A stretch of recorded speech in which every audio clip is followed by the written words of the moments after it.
Oh, let's go. Welcome back to the pod. Welcome back to the pod. All right, episode number 2. Got all the jitters out, bro. Alrighty. This is our third take, low-key. Don't tell anyone. I don't even know if the audio is working. Hopefully it is. We got some funny bloopers. Oh my God.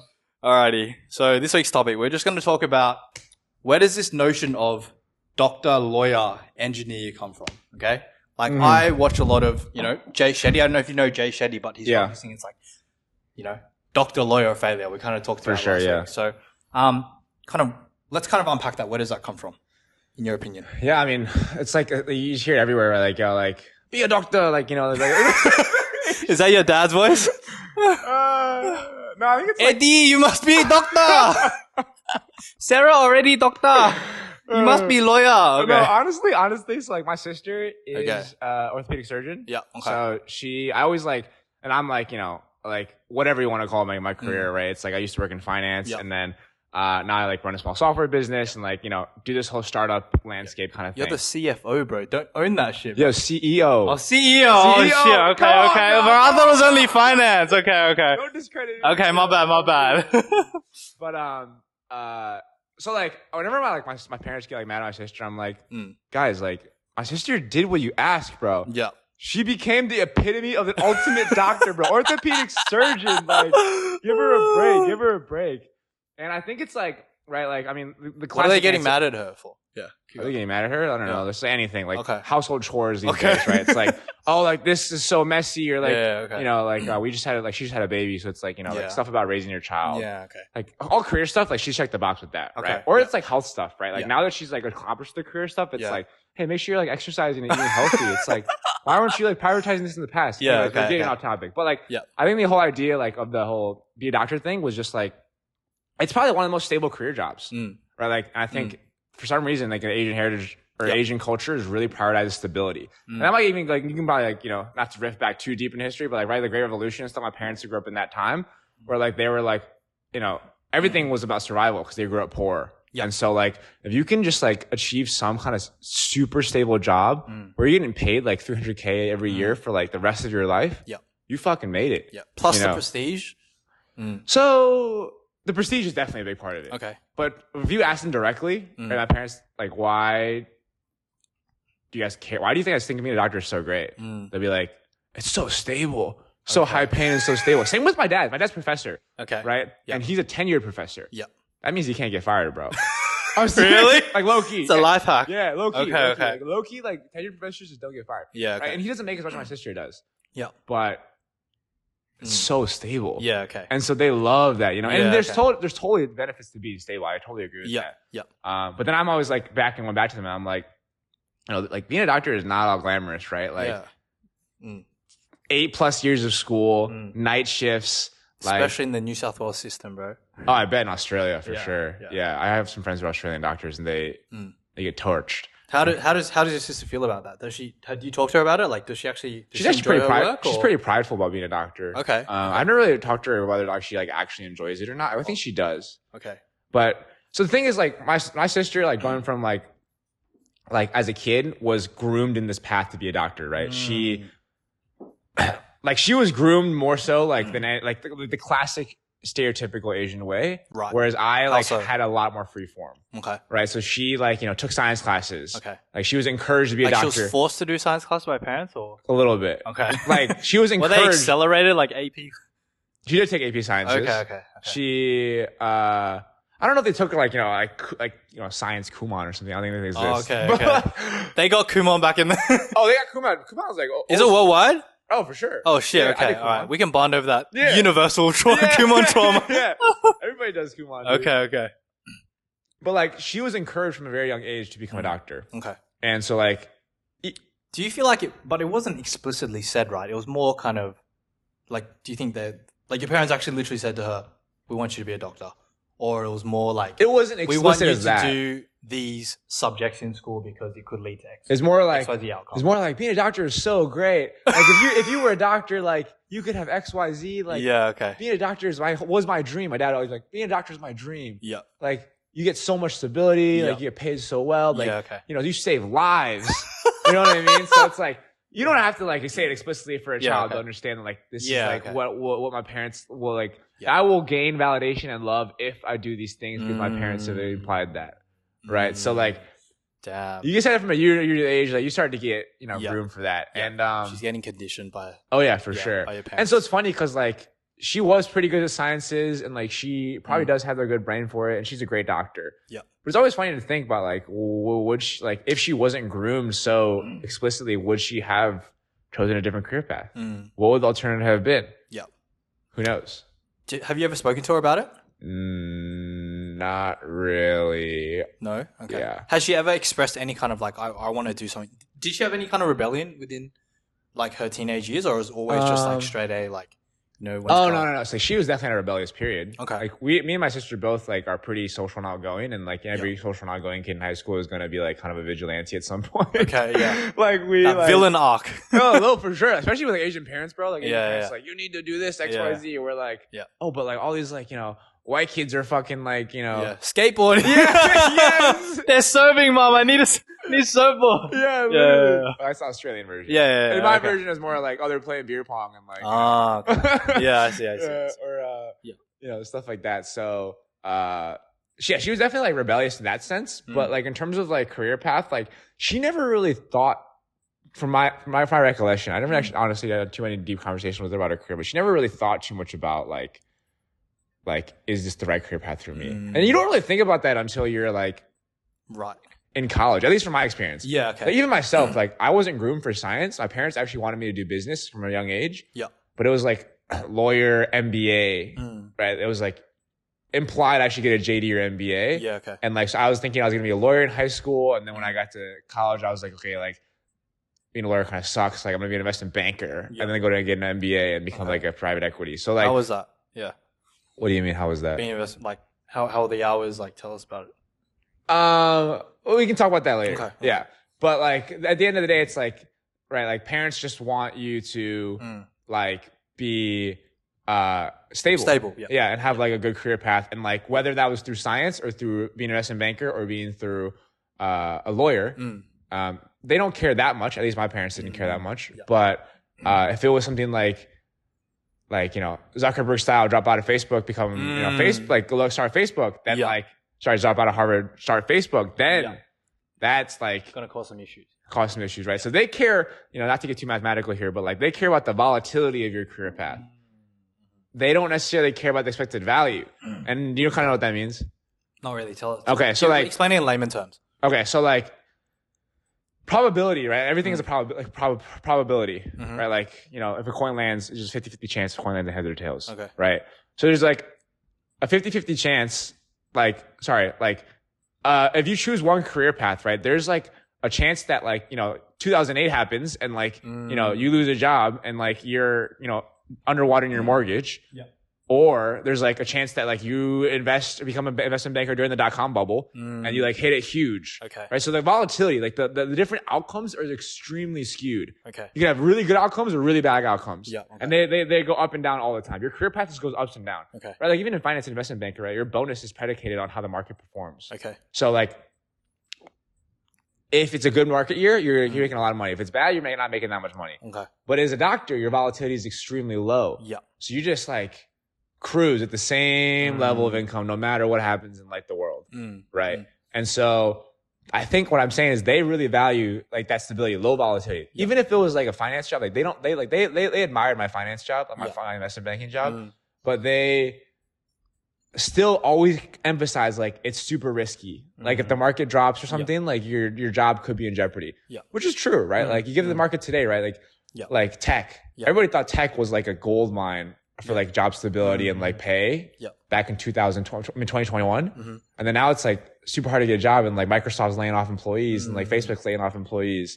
So it's a volatile career. So you don't really know what's volatile. The one career that has lasted for the time of eternity as being a stable career with low volatility is being a doctor. Okay. Right? And back to the Han Dynasty. Let's not go to the Han Dynasty this episode. I'm a firm believer, dude. Back to the Han One day Dynasty. Eddie's going to break it down and talk about how being a doctor. All right, let's get this on track. But one day Eddie's going to break down another episode, essentially why Asian parents believe that all kids should be doctors and how it links back to the Han Dynasty. It's got roots, bro. Got roots somewhere. He's speaking some facts, but sure. We'll save it for another episode. For sure. Okay, so what's your take on like why back to the doctor, lawyer, engineer. Yeah, why is that a thing? Well, yeah, I mean, essentially it comes down to stability, right? Like, our parents from the previous generation, for me, my mum, it was like the Vietnam War. My dad, it was like he came from poverty. And so, I think from their perspective, it's all about just seeing that their kids are going to be all right, even if they're not here. And I actually had this conversation with one of my childhood friends recently, talking about, trying to kind of pick the right career path moving forward. And it's like, yeah, in a sense, I think you're right. It's that they don't really care what you do. Obviously, we can have these discussions of prestige and, how much money you're making and like which professions are seen as more valuable depending on the cultural context. But I think it's ultimately a matter, at least for my parents, and maybe it is for you as well, it's just about they're going to be okay even if I'm here or not. Okay. So I think that's kind of what it boils down to. But yeah, I guess it's something that's hard, right, with us being Gen Z and wanting to find work that not only just pays the bills, but also, at least for me, is unique to me in some way and also is meaningful. And it's about trying to find that balance between our passion and also practicality as well. Yeah. So, I mean, like, what percentage of doctors do you think are like truly passionate about their career? I don't think a lot, bro. Really? I mean, I can see it from the perspective of like, I'm helping people. And that's what makes it fulfilling. Yeah. Like I've had conversations with people, like someone that I was in university with who was studying pre-med. But I think that's kind of what kind of push, like obviously there is that push from like Asian parents of, stability and prestige and, go down this pathway of being a doctor. But I think there is also like, at the end of the day, whatever career that you choose to undertake, whatever path that you want to walk, it's like, you have to walk it yourself, right? And so anyone who's a doctor, they would have had to go through med school and then residency and so forth, those pathways. And, they would need to find ultimately their own why as to why they're doing it. Like by the time you're 30, 35, 40, it's not just going to be like your parent, like there may be some situations where parents are always kind of seen as like above and, the kids kind of have to listen and what they say goes. But ultimately, they would need to know what their why is of why they're doing the profession. Dude, I honestly, that kind of resonated so much because like I think parents just care about the outcomes, right? They're just like, oh, the outcome is you're a doctor and you have a stable career, but they don't really care about the journey. Or they're not even they're not even in the journey. Yes. Right? Like you are going through the journey. Yes. Right. So you are going through like the 8 years of med school of like all-nighters of like, learning something that you might not be interested in. Of like applying to med school, of like taking on the debt. And then like at the very end, like you become a doctor and your parents are like, oh, see, that wasn't that bad. You're like, mate, like it was awful, bro. And then if you don't like being a doctor, you're like, I got to do this for the rest of my life. And like, the stability and stuff is nice, but could you have achieved stability and like a well-paying job doing something that you like? That's the alternative thought that people will always think about. Yeah, the opportunity cost of not doing something. Yeah. Right. And I guess the question also comes down to like, okay, we get why parents want you to become a doctor, right? And that makes sense. Yeah. But then you argue back to them like, why do you think it matters like that I enjoy what I do? And then they'll be like, yes, but it matters more that you're stable, I think. Right. And like that, then it becomes a question of like preference. Cause I agree that like, some stability is definitely important. Right. But then somebody else might agree that like, I don't really need that much stability. Like I'm fine if like, one day I'm living in a penthouse and the other day, like I'm living in, on the streets? I mean, not on the streets. I think nobody would want that. In a caravan park. Yeah. Okay. All right. It becomes a preference. Yeah. And I think for some reason, at least my parents, always think that their understanding of their preference is the right preference. The right one, yeah. Right. Yeah. And that's obviously not always the case. And we have our own opinions in terms of what is the right lifestyle to choose or the right career to choose and so forth. Right. But at the same time, like it's funny, like there's a reason that they don't have many like Asian parents becoming like, you know who like Jimmy Chin is? Jimmy Chin is? The fashion designer. No, he owns a hand. No, was that Jimmy Choo? No, Jimmy Chin is like the videographer, like the Asian videographer who like climbs, like does rock climbing. Oh and, like, my god! Stuff. Yeah, okay, dude. Off topic. I'm gonna come back. But literally, like my student Simon that lives in my house, like, oh, this guy reminds me of Eddie. Like he pulled up things like, is that not Eddie in like 10 years, bro? Oh, you showed him me? No, he showed me. No, he showed me Jimmy Chin. Yeah. And he was like, dude, that literally, we were talking about you. And I was like, okay. And he was like, bro, that's literally Eddie in like 15 years. Dude, we pulled it up. I was like, bro, they have the same facial features, the same complexion, everything. Literally, dude. Like, I literally like look up to that guy low key. Okay. Like, I'll tell him. Yeah. Well, yeah, like I'm like, oh, like I kind of want to be this guy, like in 20 years. Okay. Obviously, like not like literally. We can unpack that later, but yeah, it was like super cool dude. Okay, like, because we have similarities in the sense that like he grew up in an Asian background, and I read his like kind of like mini biography. Yeah, and he explained that he also was really pressured to like go the traditional career path. Is he American? Yeah, he is. Okay, yeah. But dude, this guy went like extremely off the path, right? Like he like quit his like I think he like went to college, but like he basically just like quit his job or something. Yeah, okay. And like ended up living in a van. Okay. Like rock climbing and doing videography. Wow. That is like far off the traditional stable career path, right? And like that was his preference, right? Like there was like, okay, let's say you do that. Like there's a couple of outcomes that could probably happen from that. Like you could probably like, you know, have like a bunch of great experiences, rock climbing and videography, you know, develop skills, and then still not have a successful career like he did. Like there is an alternate universe because like right now Jimmy Chin is extremely successful and like you know has a family, like does what he loves, is world renowned for his videography and photographs and stuff like that. But there's also an alternate universe where he doesn't get picked up and his stuff doesn't take off and like he's still living in a van. I mean, I don't know how he met his girl, but like maybe it was pre-van. Okay.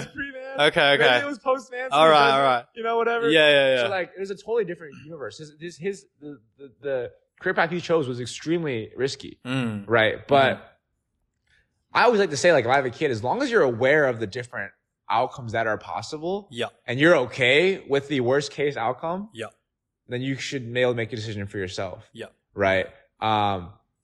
And you know, it ended up being good for him. But even if it didn't go that path, I'm sure he also would have been pretty content with continuing to do what he loves, which is rock climbing, photography. You know, and then maybe he would be like, hey, I'm not content with this. Like, I want to start a family, and then stop doing that, and then go, kind of reset and start his career and stuff like that. Like, I think that like, maybe I don't know Jimmy Chin's background, but I had a similar story where it was like I kind of was groomed for this path of like traditional career, and then worked in finance, in investment banking, not investment banking specifically, but actually I worked in like investment. Like private equity. Okay. Sure. Like it's like the investment sides. And in finance in New York. And it was just a traditional job. And it was good. But I basically quit after 2 years. Because I kind of just wanted a more adventurous life. I just knew I didn't want to like climb the corporate ladder. It's a funny story actually. Like I was at work one day and I saw my boss, like this guy, like this managing director or whatever. And he's like a super nice dude. And like lives a great life and whatever. And like nothing against it, whatever. I was kind of just like, this is like probably what I'm going to end up turning into. Okay. And like, I kind of don't really want that. Right. And like, I'm like, I don't want to do that. So then like, I was like, if I stay at this job, I get like my bonus at the year end. I would like keep climbing the corporate ladder. I would keep getting paid. I would like end up getting like some kind of like 2-bedroom in like West Village and like, probably find some girl who also likes this kind of traditional career path, whatever. And like the life was kind of predictable, and like I just wanted a more adventurous life. I kind of didn't want to know what would happen in the future. Right. Like what's like what was your parents' initial reaction to that? Oh, they want to know what happens in the future. I think they need a time machine. No, for real, bro. I think it's not just an Asian parent thing. I think every parent like not even every parent, even every human wants stability and predictability in their life. We're all naturally and inherently risk averse people. So uncertainty is risk. Like when you don't know what's going to happen, that's risky. Right. Like back in the evolutionary days, right? If you like didn't like, if you were in a forest and you weren't aware there was a saber-toothed tiger. Right. Like that whole story. Right. Yeah. Like uncertainty is biologically like dangerous for us. Especially for your child, right? They just want like that for their outcome. But,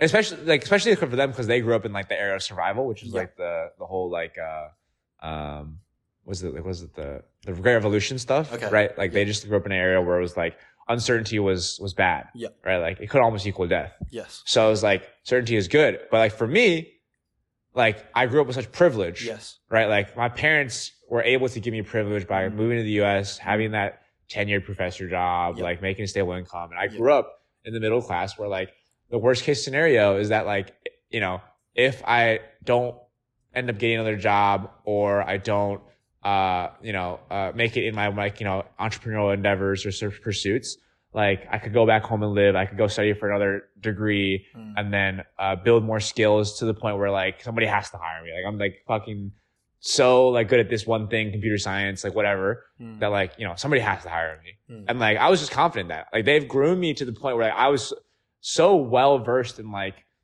you know, studying and like working hard and like believing in myself and having confidence that I believe that like even if nobody would hire me at the current state, that I could like build my own company and like, you know, just grind it out until like I achieved like, you know, an outcome that I wanted. Yeah.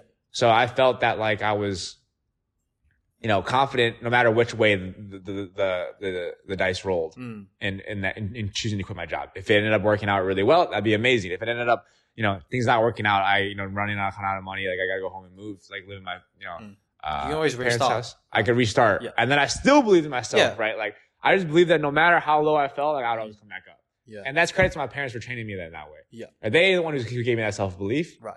And now I just wish they also believed believed in me in the same way that I believe in myself, you know, which they awarded me with. How did they kind of train you up like that? Was that like a dialogue that you kind of had from a young age where they're like, you know, Eddie, you can do whatever that you want in this life? Like, I don't really know because. So like I'd say 20% of that is like that dialogue. Okay. Right. Where it's like, you know, my dad was always like, you can be president if you really want to. Right. I'm serious. He's always like, you know, he would like map out like every like the timeline. And I was like, it was like 2016 when Obama was president or something. Yeah. Like, okay. No, not 2016. 2012. Okay. 2008. Yeah. I was like 13. He was like, you know, 2036 is your campaign year.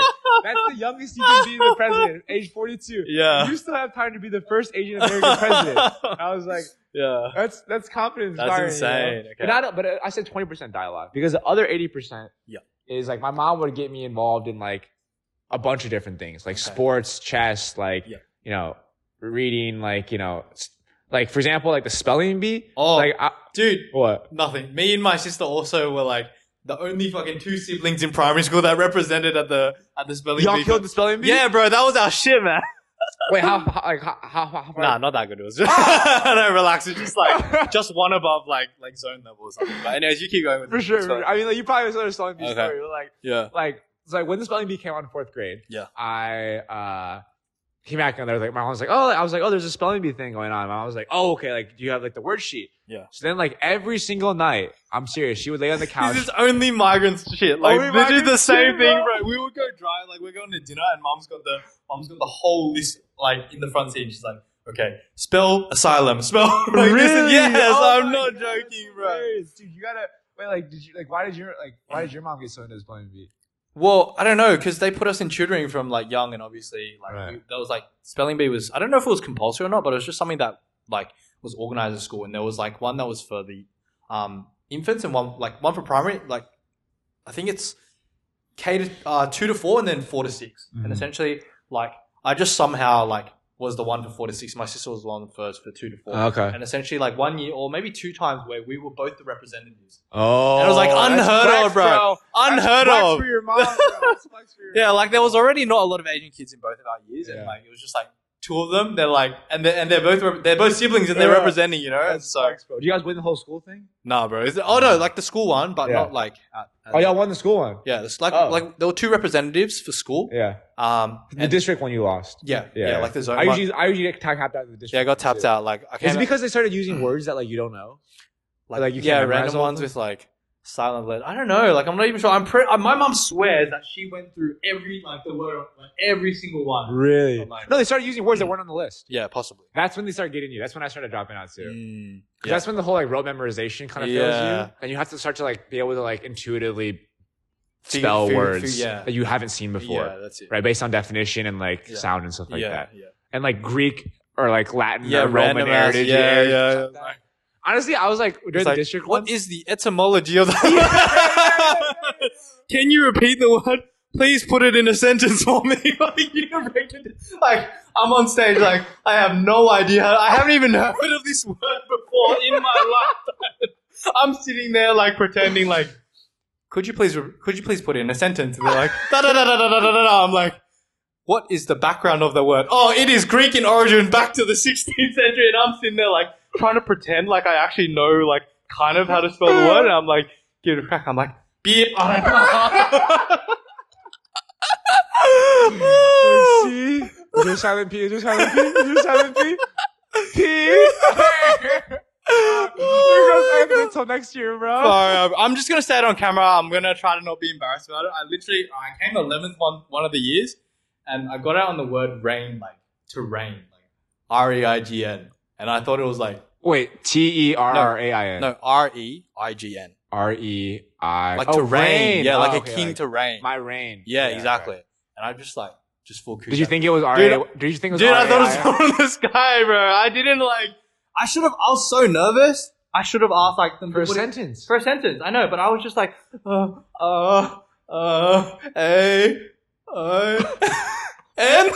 like beep. That's weak, bro. I thought you were like on a new calendar. No, bro. I think that was like maybe year 2 to 4, but whatever. Like my sister got out on asylum, and I was like, fuck, that's it. I feel like that was better. Asylum, yeah. Asylum, yeah. What word did you get out on, bro? Come on, tell the world. I actually don't remember, but okay. I would say like my words were a lot harder than that. Bro, what kind of words you be spelling? they were like, okay, so here's my history. Okay, right? Tell me. Basically, like, okay, so like they come home and this was telling me, right? And my mom was like, all right, like every single night, like we're gonna study this whole list until you memorize this list. Like, every night, bro? Like, every night. Okay. And like, was it like a schedule after or was soccer practice, like after dinner? But was she like, we're doing this every night, or was it just something she did? She didn't even say it explicitly. She would just be like, she was like, oh, okay. She like had the list. And then like, before I knew it, dude, the next night, bro, after dinner, she's like, come here. I'm like, what? She's like, we're going over the list. Okay. Like, all right. So then like, I would have listened the first night. Then the next night, she'd do the same thing. Yeah. Then I started just like dicking around, like, like doing cartwheels and like watching TV while spelling, dude. Okay. And then like, she would like mark every time I got it right, every time I got it wrong. Yeah. And over like a course of like 20 days, like we'd memorize the entire list. Yeah. And like, most kids like in, 4th and 5th grade and like just in that like culture, like whatever. Yeah. Like there's like the white kids who are like good with like B minuses and stuff. Okay. Like, they're not memorizing the entire list. Okay. Anything. And he making statements right now. I mean, they just did it. Okay. Like they did it. We went to class and okay. I basically how it works is that you have like a class spelling bee, and then like you send like a 1 rep or 2 reps from the class to represent for the school spelling bee. Yeah. And it's a school spelling bee that gets sent to the district spelling bee. Yeah. So then during the class spelling bee, we had a list. I memorized the entire list. Yeah. I was like a shooting to go through. Yeah. But not only did I memorize the entire list, I also like figured out the algorithm that my teacher. What? Okay, keep going. Tell us about the algorithm. Keep going. Okay. I figured out the algorithm that my teacher was using to select the words from the list, bro. How old were you when this happened? 4th grade. Oh, so you were like... What is that? 10. Yeah, basically. I got so bored of memorizing the list. I memorized it like within like 5 days. Okay. And I was like, okay. And then, like I knew the words like so well that I like, figured out like the algorithm she used. So then one night my buddy was like, "What to go up?" And I was like, "Oh, your words are gonna be hippopotamus." And he's like, "Shut up, man!" And I was like, "Okay." He goes to the teacher, Miss Helen Brand's like, "Your word is hippopotamus." And he's like, "What?" Did he react like that? Yeah. He's like, "What?" And then like my cocky ass was like. Like going up there, and I was like, she would like finish writing. I immediately started spelling. She'd be like, "Wow, that's crazy." I was like, I knew which word you're gonna give. You didn't even. She's like, why didn't he pause to think? Why did he pause to think about that? Yeah, exactly. So, anyways, basically like my mom, like it's examples like that, right? Yeah. Like my mom would instill confidence in me. Yeah. Because like, and I truly believe in this philosophy where it's like, you can tell yourself like, you can verbally dialogue that like, I'm great. I believe in myself. I can do whatever I put my mind to. Yeah. But a secret voice inside your head, I think like Chris Williams has said this on Modern Podcast. Yeah. Like, Modern Wisdom. Modern Wisdom. He's always like, oh, like you know you're lying to yourself. Yeah. So how do you build confidence? You have to like do it incrementally, like step by step, like doing things to give yourself credibility, evidence, give yourself evidence. Yeah. Okay. That's that you're like, that you have like, that you actually are confident in yourself. Yeah. So then the spelling bee was like another piece of evidence that like, I was like, I can just like, I'm sick, bro. Hack the system. Like, I'm a beast, bro. Like, I can like crush things that I put my mind to, right? If I spend every single day 30 minutes memorizing this, I'll memorize this entire list. Yeah, okay. And it's just one piece of evidence, an example that like my mom honestly only did it because she wanted me to practice memorization. Yep. And like, I don't know, she's just like, it's like obviously an Asian thing to do, just the spelling bee. Yeah. But like, no, it was like, it helped instill confidence. And she does that in so many other ways, like, putting me in hockey or like, even in soccer, right? Like she knew I was never going to be a pro soccer player, but she signed me for private soccer classes because like, she wanted me to like learn that if I did targeted training for a long time persistently, I would become really good at something. Right. Like even like when I didn't make the A team in soccer one year, like we started to like train privately. My mom is a beast, bro.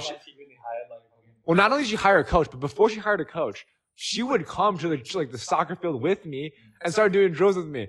Like, I'm serious. And she knew the classic like Asian drills, like not Asian drills, but like just like drill, like she wouldn't like do like, oh, I'm gonna look up some drills, like dribbling drills on like on the internet. She would do like, oh, like you need to like be able to shoot before the opponent is ready. Yeah. Like your opponent is like, is in a form of chaos. Like it's like whatever. He's like mentally not prepared. So that your mom's saying your opponent is mentally not prepared. So like you need to capitalize on that moment before he prepares. So like you're not prepared, but he's also not prepared. So then you need to shoot. You only got one shot. Yeah, you got like one shot. Or, like all this like random wacky stuff that like is kind of true, but I was also in the moment like, what are you doing, mom? Yeah. I want to practice dribbling, bro. Anyways, but that's an example of like ways to instill confidence, and then by doing so, like it gave me confidence to just believe that I could do whatever today, right. And it was like all compounded, and then it gave me confidence to be able to quit my job, knowing that like I had. Like having the power of like believing in yourself is so powerful in the sense that like I quit my job knowing that like I'm not sure what outcome will happen, but no matter what outcome, I'm confident that I can figure it out and work through it. Right. Right. And that is so powerful, right? It gives you the courage to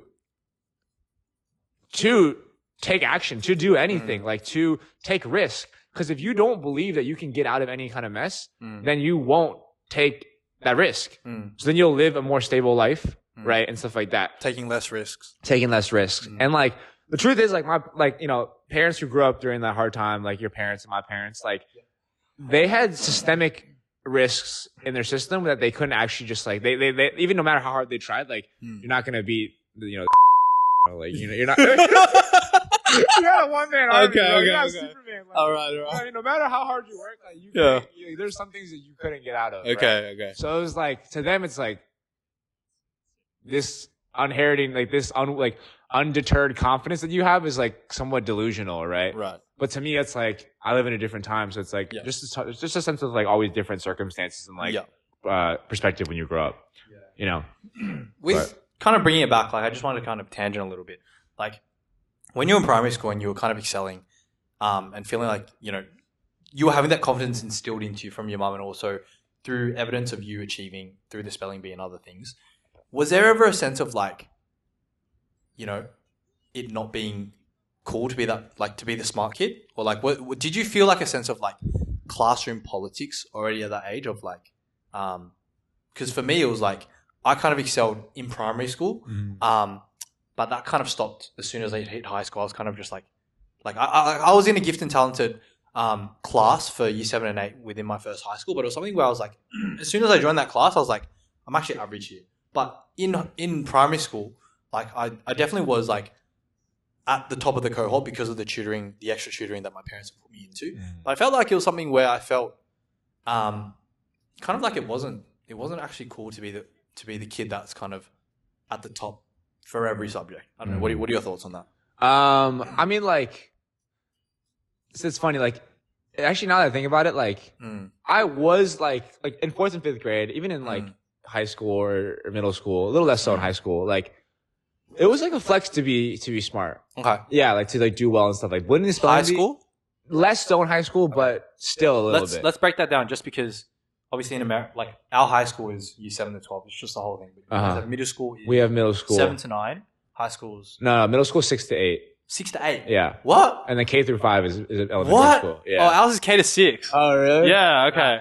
Okay. 1 through 5, K to 5, and then 6 through 8, and then 9 through 12. What? Yeah. So what's the top one? Senior school. 12.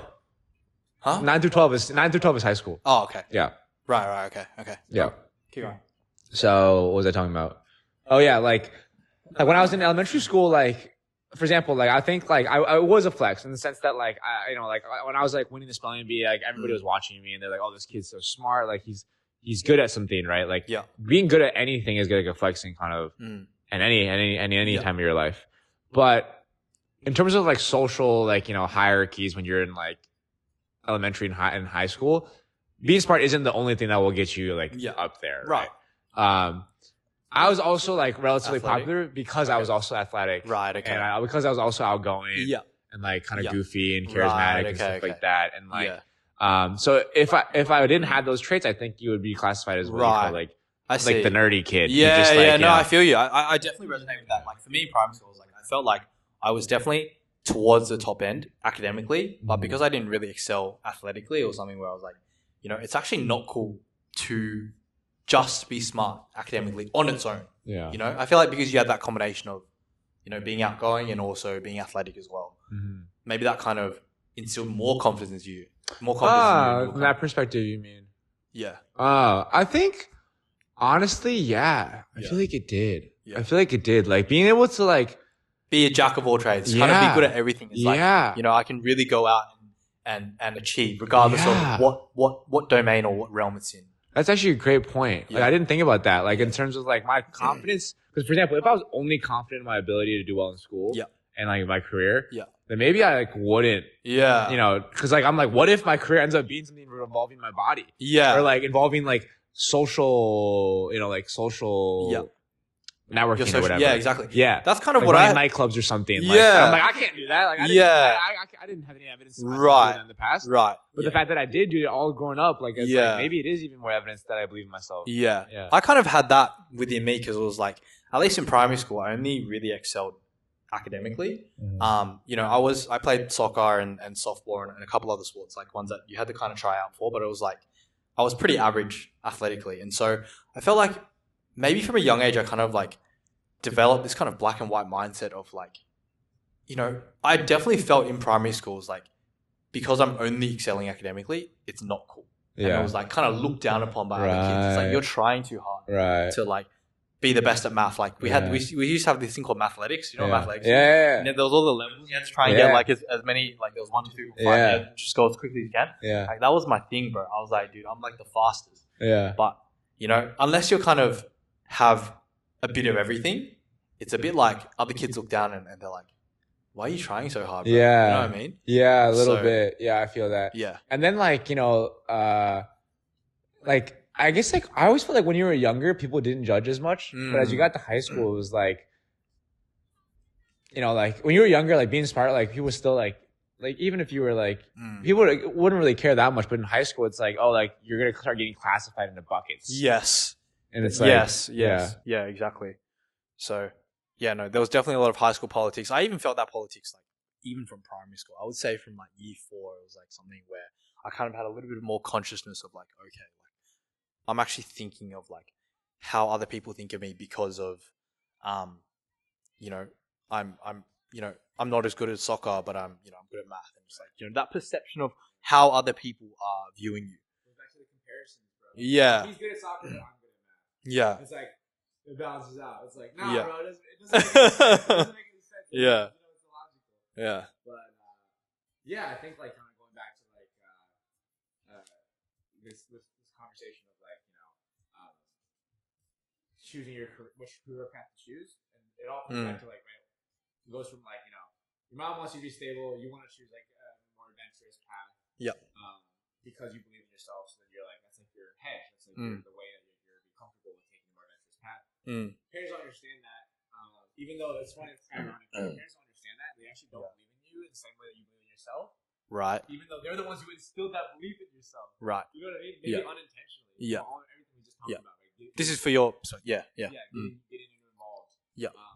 But yeah, that was kind of like my journey about like why I think like I wasn't, like my parents, right? It's not the be a doctor thing is just a heuristic for like you could choose a stable career. My parents didn't actually want me to be a doctor, but they were actually pretty more open-minded about me going into the business and stuff like that. But they still value the stable career. Right. And so I chose not to do that. Yep.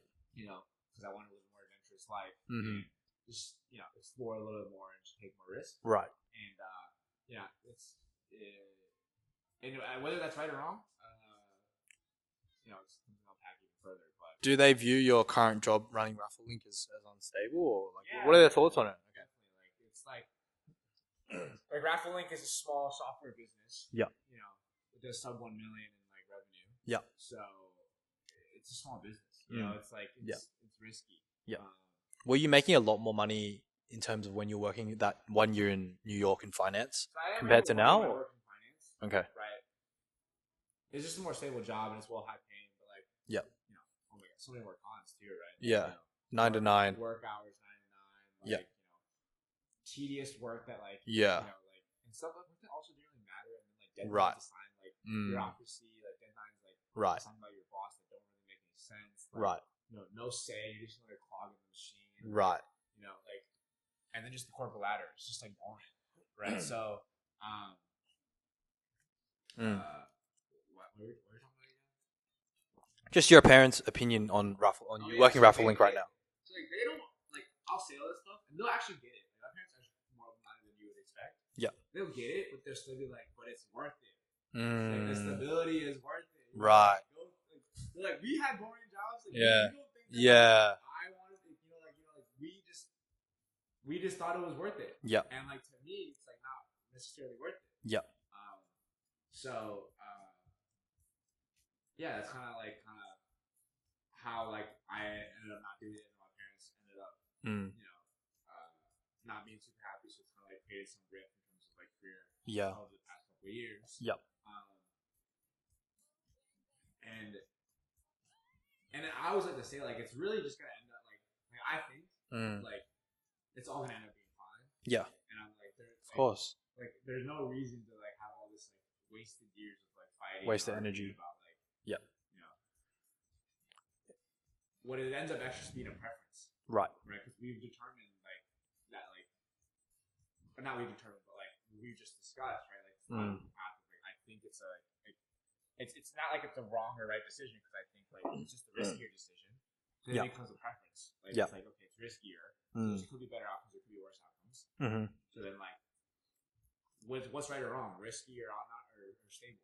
It's like it's really more of a preference than anything, right? Yeah. Yeah. It's not like like that is definitively going to lead to less money. Yeah. If that was the case, that's going to definitively lead to a worse life. Yeah. If that was the case, then I would not choose that route. Yeah. But it's not definitively. It's like probabilistically. Yeah. A similar life. Yeah. Okay, we're going very. Yeah, matter. Yeah, I know. It's coming out. It's coming out, Eddie. Yeah. Yeah. I mean, like, what about you? Like going back to this concept of like, Asian parents, like, value the doctor more than in your life. Like, your parents the same way. How come you didn't live up to it? Yeah, I mean, there's a lot to unpack there. We definitely won't open up the can of worms on this episode. But I think with growing up, it wasn't explicitly kind of nailed into us in terms of what they wanted us to be.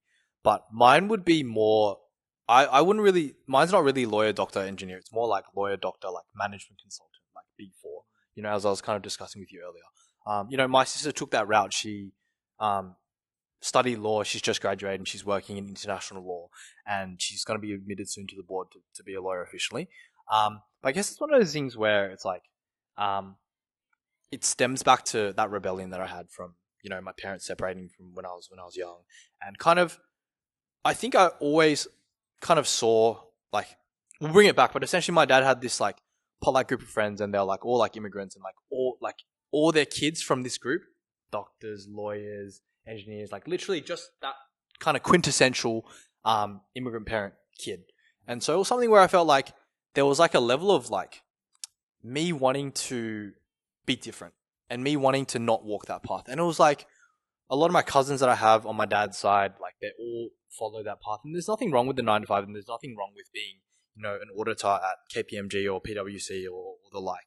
But it's like something where I felt that it was almost like there was no other path, you know? And it's like when you grow up feeling like this is the only path for you, like my rebellious mind was like, I just don't want this. I don't want anything to do with this.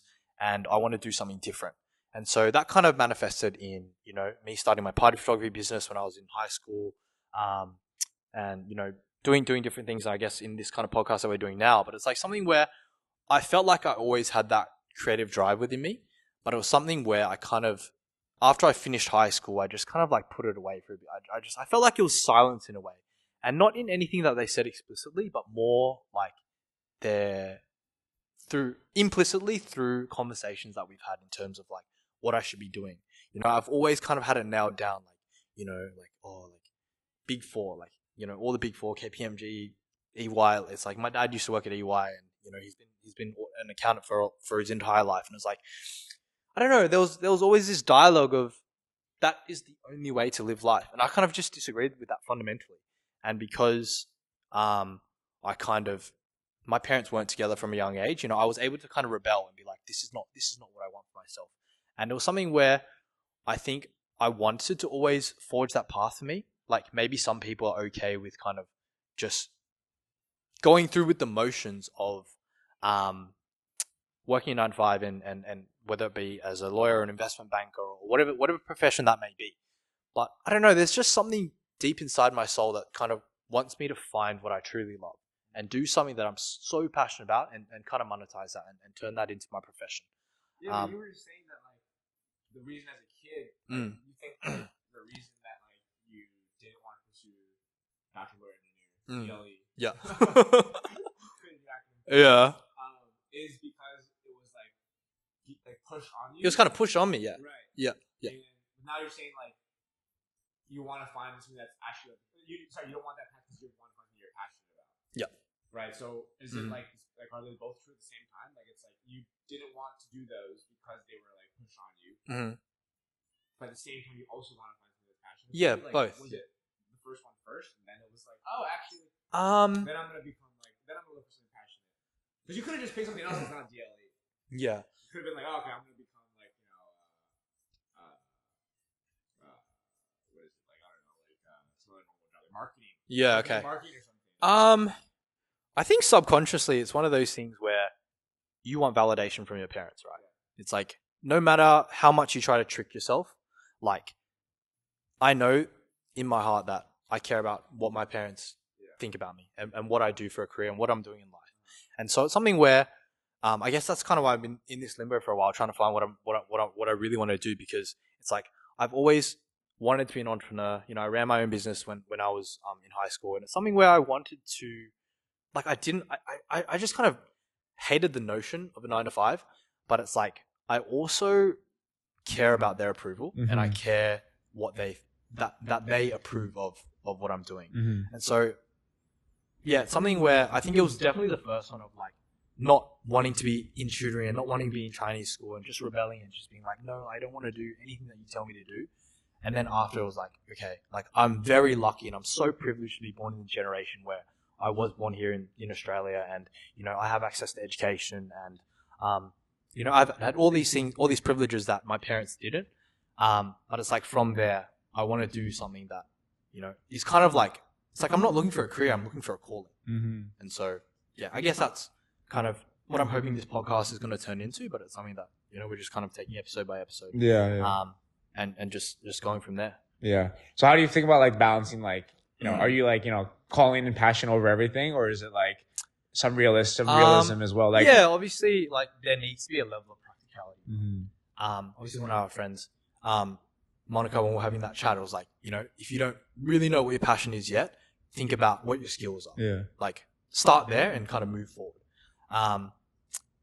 But yeah, it's something where it's always just been, that's definitely, we've discussed before in the past. It's like that's been the biggest issue for me, just finding my career path and finding what exactly I want to do for work. But yeah, I guess we're kind of going with this. I'm just going to roll with this and obviously still need to find a job to kind of sustain things in the interim period, but it's something where I'll work out and hopefully kind of discover that through trying new things. So, Yeah. Yeah. That makes sense. What are your thoughts? I don't know. Sorry, I zoned out for a second. No, that's all right. All right. Yeah. What do you... Sorry. The mic cut out for a second, actually. That's why I was all good. paying attention. But yeah, I think like yeah, there's obviously like a balance of practicality. Again, it's really just a matter of like preference, right? Like I actually don't even believe that like necessarily like some balance of practicality is like correct in the sense of like, oh, like you need to be somewhat realistic. Like you need to like, I just think as long as the person is aware of what it takes to, for example, like let's say you wanted to be like, I'm going to try to be the NBA. Yeah. I'd be like, all right, mate, like let's walk through like what that will entail. Like, okay, there are 120 NBA players in like the world. Yeah. And like, have you ever played, played basketball? Like, where do you think you rank? Right? Like, okay, like let's say you rank like in a million, whatever. Yeah. Like, okay, like what is it going to take for you to become number 120? Yeah. And it's like, oh, like I'm going to have to train like 5 times a day. Like, yeah. I'm going to have to like, I'm also like 5, not that tall. So like, I'm going to have to like compensate for that. Like, there's so much involved to accomplish that. It's like, okay, like that's what it's going to take. Yeah. And even then the probability is probably like pretty low. Yeah. So are you willing to like take that risk and do all those things to achieve that outcome? And then if that doesn't happen, like what are the alternative outcomes that might happen along the way? Right. Are you okay with those alternative outcomes? Yeah. And if you're okay, like, like living in a shack and like hooping every day at the local Y, like, and like, pursuing the dream until you die or until like, like you become, realize it's unrealistic and then you become a coach or like, you coach the local youth team or like you run some kind of camp or something, like some variation of it, then by all means, man, go for it. I'm serious. Like if you understand the outcomes, what's required, the probabilities and like the different likely outcomes that are going to happen. Yeah. And you're okay with the likely outcomes. Right. And who am I to tell you that is not the right the right path to go down? So, yeah, I don't actually even believe that it's like, oh, like you have to have some kind of practical sense. It's like, you just have to understand like, what are the likely outcomes and like, are you okay with them? Right. Right. So like, for example, in like your case, like, I don't know, like if you've ever like mapped out, like what are the likely outcomes of pursuing this content business, and other, career decisions. Yeah. Right. Like you quitting your last job, like what are the likely outcomes? Right. And like, and then what are the outcomes if you continue to stay in that job? Like the outcomes actually far less. The number of possible outcomes are less. Yeah. So it's easier to like, again, it's more stable. It's easier to predict like what's going to happen. Yeah. Okay. But if you quit, the outcomes are far more range, like wide reaching. So it's like, can you like think about all the outcomes and be like, I'm okay if like one of these things happens. Right. I think like it's a bit of a reality check from you. I don't think I really like analyze things that deeply. Okay. Like, I don't think I have a very logical brain. Yeah. And I just kind of, I don't know. It's just something where I felt like I don't really want to have a career. I want to like. That's just something I say to myself. It's a dialogue I have in my head. It's like I want to have a calling. I want to do something that I'm so passionate about that I can monetize. Yeah. Obviously, from a practical perspective, it'd be great to draw up everything on a mind map and look at the pros and cons and kind of map it out and quantify it in a way that you're like, okay, will you be okay to accept the consequences of XYZ actions? Yeah. But I don't know. Maybe it's a bad thing. Maybe it's a con of mine and a downfall of mine. But like, I don't really look at things that mathematically. I kind of just I kind of go with my intuition, with my heart. Yeah. And say, okay, like I'm doing this, and I enjoy it, and it gives me some level of fulfillment. Yeah. And that's something I want to try to monetize. Yeah. That's how I come from my perspective. Yeah. And maybe that is a downfall for me. But I mean, do you think about things for a long time? like, for example, like a career decision, like when I like say like, oh, I think about all the like the outcomes, like that is like my thinking process, right? Like as I deliberate a decision over days and stuff, like in the shower, like in the walking, like I think about these things. And then I'm like, oh, okay, I am okay with these like outcomes. So since you go by your gut and like more hard stuff, is it more impulsive? Or do you spend like days thinking about things? I don't spend days thinking about it, but I just kind of like, I feel like I'm in touch with like, I don't know. It's just more of intuitive.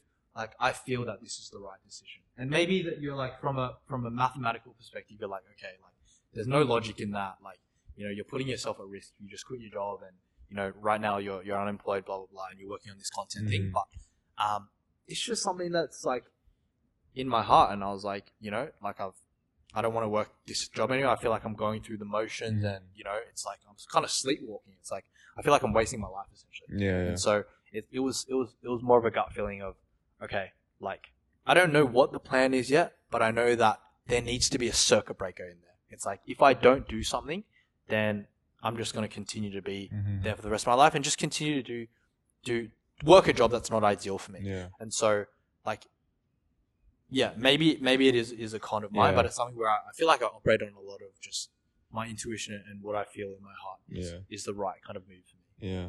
But, you know, I was just wondering, like, do you like your parents or like our parents or like even people who just have like that like stay at 9 to 5 and like traditional career path, like I feel like most of them honestly don't even have regrets that they didn't live like a little bit more adventurous of a career. They don't, you reckon? They don't. I mean, I think again, I mean, I don't know. Some people do probably. Like, you can't really beat it in somebody's mind. Yeah. But it's like, again, this is what I come back to. It's like a preference. Like, it's not like it's right or wrong. And like, that's why I like kind of hate when people are like those like, you know, Hormozis and guys and that like are like, you know, like. On the what? Like Alex Hormozi. Oh, Hormozi. Yeah. Or like those guys who are like. Yeah. Super, They're like, if you don't like quit your 9 to 5 and like start this laundromat, like you are going to regret it. And like, you're not living the best life that you can live. It's like, mate, like. Yeah. What if they like they don't like they don't want that? Yeah. Like, you know what I mean? Like like they like they're not like they like working that 9 to 5. They like the stability. They like being able to like go out on the weekends and like do whatever. No, you're right. I agree. Not everyone wants to be at the absolute echelon of their field. Not everyone wants to be. You know, no, it's not about echelon, right? That implies that it's like some sort of social like reason. So you're doing it for some kind of social like prestige or like career prestige. It's just like all that aside, like if you just want a more adventurous and like kind of adventurous career, like. That's kind of what he's implying. It's like, oh, you're not like, you know, taking risk or whatever. It's like, no, people can choose whatever they want to do based on their own preference. Like social status aside, you know, like echelon of prestigious stuff. You could be a fucking janitor and like still like it. And the thing that's a low social hierarchy. And like, you know, if that's like the path that you choose to like, or like, or if you want to take a risk and go open your own janitorial company, like go do that. Right. It's like, it's probably still like lower, whatever. Hierarchy, social status, but like that doesn't matter in terms of like what I'm talking about. Okay. I'm talking about like just purely like isolated, like you're like whether you like your career or not. Right. And like what kind of career you want to choose, like for yourself, not for anybody else, you know? Right. Okay. Yeah.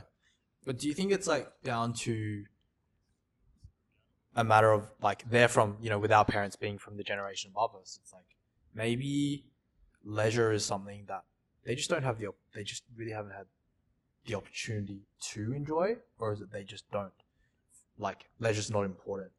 Yeah, no, it's a good question, man. Like I always tell my mom and dad, I'm like, y'all should like go do something fun, bro. Like I'm serious. Like, I was telling them, like, I feel like having fun is like a skill. Yeah. Like it's like you need to learn to enjoy like like you need to learn how to make plans. You need to learn how to make friends. Like, you need to learn how to like try new things. Like, you need to learn to love something. Like learn to like, you know, try something new or like. Yeah. I don't know. And I think like. But I feel like there's also like an element of risk in that. It's like, you know. True. Well, because if you're learning to have fun, then you're not learning to work. Yeah, exactly. I'm serious, dude. When I tell my parents I'm having fun and stuff like that, they're like, Eddie, too much fun. Yeah. So you're not working. It's like, yes, that's the implication. Yeah. Yeah, okay. Yeah. But I feel like your parents are a little bit more, I don't know, like my dad doesn't really talk that much, but like my mom's pretty chill. Like we kind of discussed it. Like maybe they're a little bit higher on that spectrum of like, you know, Eddie, like you got to be grinding more. But I think it's something where, you know, they weren't afforded those opportunities when they were kids. It's like my mom, you know, she's got like 7 siblings, like 1 brother, 6 sisters. And essentially like, she was like, you know, when I was growing up, it was like, there was no choice. It was study, get to university, finish your degree and get a job. It was like my grandpa was, the man of the house. What he says goes, and you had to go and do that. And if you didn't, then it was going to be an issue. Yeah. And so it was something where maybe they just didn't have the freedom. They didn't have the opportunity to enjoy, going to run clubs and, starting a podcast and doing these kinds of things that we do for our own fulfillment and we do for satisfying, our kind of other needs that are not financial in nature.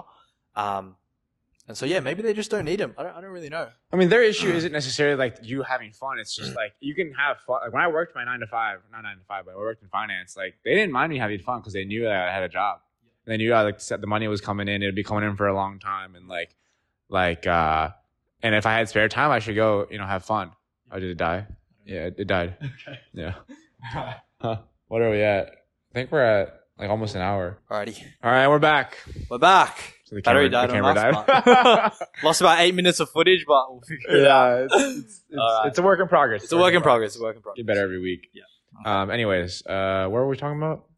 Talking about not having the opportunity for leisure with our parents and just trying to live a life. I was saying I was saying leisure is a skill, and then having fun is a skill. Like you need to learn how to do that. Yeah. And then I guess you were saying that some people from the generation above, and I was just talking about how my mom's generation is I was like, you got to get your ass to go to study and then go to university. Right. It wasn't really a concept. Yeah. I mean, I think it's not even just the reason that's evidence that it's a generational thing is because even in mainland China, right? I've been reading how how people are prioritizing leisure more, work-life balance. Yeah. Even in a culture where that was the thing was work hard. Yeah. 996, 996. Yeah, for real. And now everybody's the youngins are I'm gonna choose a life. There's the movement. Do you know the 躺平 movement, the lying flat movement? What is that? A bunch of people they've been quitting their jobs and then moving to worse socioeconomic circumstances, cities, they rank their cities first tier, second tier, third tier. First tier is Beijing, Shanghai, blah blah. Moving to third and fourth tier cities where it's a lower cost of living, and then just living there and living on their own terms. Yeah. That's kind of crazy. It's been a whole movement to kind of just rebel. I think it's really a generational thing more so than it is just an Asian parent thing. I think it's a generational thing.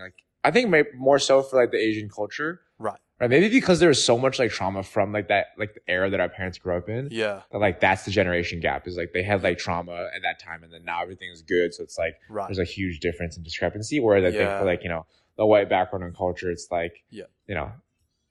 things were kind of always good. Yeah. You know what I mean? The baby boom era, they had houses and whatever. Yeah. When they grew up in the 1960s and stuff. So they didn't have that kind of generational trauma. So the parent and the child are far more reconciled in worldviews and stuff like that, right?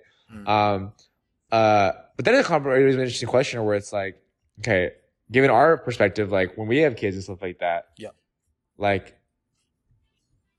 do you think there might be will there always be some kind of intergenerational issues? Well, yeah, or is this generational gap between our parents and us just the last one? Just a blip. Yeah, it's this is just a temporary thing, and then in the future, we'll all see eye to eye with our kids. Yeah, no, that's something that I've thought about because it's I feel it's so easy to be okay, I'm born here in Australia, born and raised in Sydney, and so if my kid is also born and raised in Sydney, there's going to be less of a generational gap, and we're going to be able to bond about a lot more things, and I'm going to be able to understand them compared to the way that my parents were unable to understand me. Yeah.